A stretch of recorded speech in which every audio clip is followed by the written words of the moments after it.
பெங்களூரு குண்டுவெடிப்பு சம்பவத்தில் குற்றவாளியை கண்டுபிடிக்க தமிழக காவல்துறையை என்ஐஏ அதிகாரிகள் நாடியுள்ளனர். பெங்களூருவில் உள்ள தனியார் உணவகத்தில் கடந்த 1ஆம் தேதி குண்டு வெடித்ததில் 10 பேர் படுகாயமடைந்தனர். இந்த வழக்கை என்ஐஏ அதிகாரிகள் தீவிர விசாரணை நடத்தி வரும் நிலையில் சந்தேகிக்கப்படும் நபர் வாடிக்கையாளர் போல உணவகத்திற்குள் நுழைந்து வெடிகுண்டை வெடிக்கச் செய்தது தொடர்பான சிசிடிவி காட்சியும் வெளியாகி அதிர்ச்சியை ஏற்படுத்தியது. இதனுடைய சந்தேகப்படும் நபரின் படங்களை என்ஐஏ வெளியிட்டதுடன் குற்றவாளி குறித்து தகவல் அளிப்பவர்களுக்கு 10 லட்சம் ரூபாய் சன்மானம் வழங்கப்படும் எனவும் தெரிவிக்கப்பட்டது. இந்த நிலையில் குற்றவாளியின் படத்தை தமிழக காவல்துறைக்கு அனுப்பி வைத்து விவரங்கள் ஏதேனும் உள்ளதா என என்ஐஏ அதிகாரிகள் தகவல் கேட்டுள்ளனர். சென்னை ராஜரத்ன மைதானத்தில் ஊர்காவல் படையினரின் பயிற்சி நிறைவு விழா நடைபெற்றது. தேர்வு செய்யப்பட்ட ஊர்காவல் படையினருக்கு 45 நாட்கள் அடிப்படை முதலுதவி பயிற்சி, தீயணைப்பு பயிற்சி உள்ளிட்டவை வழங்கப்பட்டது.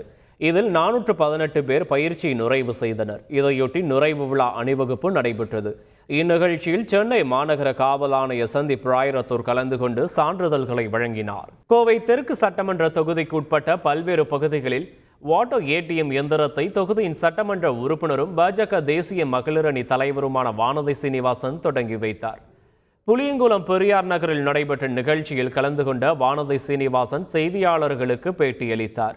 அப்போது மத்திய அரசு திட்டங்களை தடுத்து நிறுத்தி 2019 வெற்றி பெற்றாலும் 2024 தமிழக மக்கள் விழித்துக் கொண்டிருக்கிறார்கள் என்று கூறினார். செய்திகளை உடனுக்குடன் தெரிந்து கொள்ள உடனே சப்ஸ்கிரைப் பண்ணுங்க.